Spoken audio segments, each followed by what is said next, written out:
பாருங்கள், ஏற்கனவே செடி வளர்க்குறத பற்றி பேசணும். செடி எப்படி வளர்க்குதுன்னு சொல்லிட்டு உங்கள்கிட்ட வீடியோ பார்ப்போம். வீடியோ காமிச்சோமா? இங்கே பாருங்கள், இது தொட்டி. இது நான் எங்கள் பார்க்கில் ஒர்க் பண்ணுறோம். இந்த பார்க்கில் நாங்கள் ஒர்க் பண்ணுறோம். இது பாருங்கள், இந்த தொட்டி இது காலியான தொட்டி. இது காலியான தொட்டியில் என்ன செய்கிறோம்? பெரும் தண்ணி. இங்கே பாருங்கள், தண்ணி ஃபஸ்ட்டு சாணத்தை கரைச்சிக்கணும். சாணம் கரைச்சிக்கணும் ஃபஸ்ட்டு தெளிக்கணும். சாணத்தை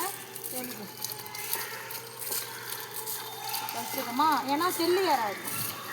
சாணத்தை தெளித்தோம்னா செல்லி ஏறாது. அதுக்கடுத்து என்ன செய்வோம்? கொஞ்சோண்டு மண் எடுத்து போடுவோம். செம்மண் இருக்குது பார்த்தீங்களா? அது என்ன செய்வோம்? கொஞ்சம் எடுத்து இது கொஞ்சோண்டு எடுத்து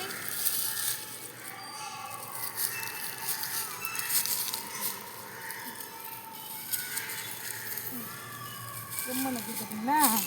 இது எடுத்துன்னு போயிட்டு இது என்ன செய்யணும்? போடணும். இது ஊற்றி போடணும். நல்லா உடச்சிக்கணும். நல்லா உடச்சி பவுடராக்கி இது போடணுமா? போட்டுட்டு இலைங்களாம் என்ன செய்யணும்? இலைங்களாம் வாரி இதில் வாரி பக்கலாம். இலையெல்லாம் எடுத்து வந்து சேர்த்து வச்சுருக்கோம் பார்த்தீங்களா? எங்கே பார்த்தாலும் பெருக்கி எல்லாத்தையும் குப்பையெல்லாம் வாரி எடுத்து வந்து இதில் கொட்டுறோம்.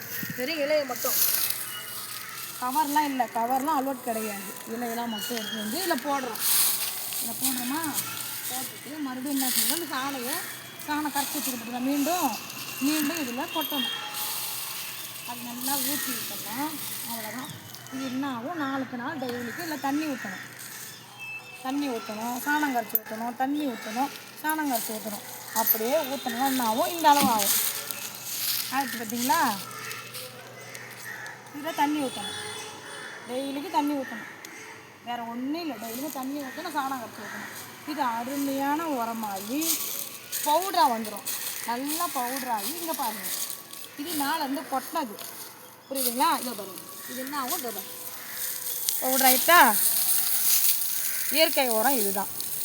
இது செடிக்கு அள்ளி போயிட்டு நம்ம வச்சோம்னா அவ்வளோ சூப்பராக பூ பூக்கும். செடியும் எந்த இதுவும் ஆகாது, எந்த கெமிக்கல் இல்லை.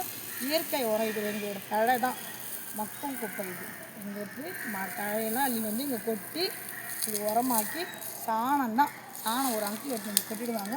இது நாங்கள் சாணத்தை உரமாக்கி பவுடராக்கியும் விலையை என்ன செய்யணும்? மூட்டை பிடிச்சி வச்சுக்கிறோம் பாருங்கள். அதை முடிச்சுட்டோங்க.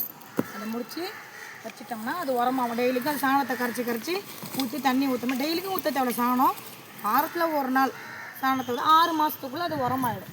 6 மாதம் தண்ணி எவ்வளோக்கு எவ்வளோ ஊற்றுறோமோ அவ்வளோக்கு அவ்வளோ அது என்னன்னா 6 மாதம் எல்லாம் உரமாயிடும். உரமான பிற்பாடு ஜல்லாடை இருக்குது பார்த்தீங்களா? நம்ம இரும்பு ஜல்லாடை கம்பி மாரி அதை எடுத்து இங்கே வச்சு உரமாக்கி இதை பாருங்கள்.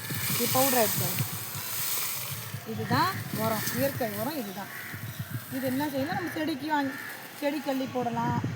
நம்ம வீட்டில் இருக்கிற மல்லிகைப்பூ செடி எல்லா செடியும் நாங்கள் இங்கே இருக்கிற செடிக்கெலாம் வைக்கிறோம். நீங்கள் என்ன செய்யலாம்? அதேமாதிரி வாங்கின்னு போகலாம். 1 கிலோ 10 ரூபா தான். நாங்கள் விற்பனையும் பண்ணுறோம். வாங்குறவங்க வேணுன்றவங்க வாங்கிக்கலாம். இது விற்பனையும் நாங்கள் பண்ணுறோம். இதுக்கு அடுத்தது எனக்கு நீங்கள் என்ன செய்கிறீங்க? கமெண்ட் பண்ணுங்கள், சப்ஸ்கிரைப் பண்ணுங்கள். வீடியோ பிடிச்சதுன்னா மறுபடியும் என்ன லைக் பண்ணுங்கள், எனக்கு சப்போர்ட் பண்ணுங்கள். இது போதும். தேங்க்யூ.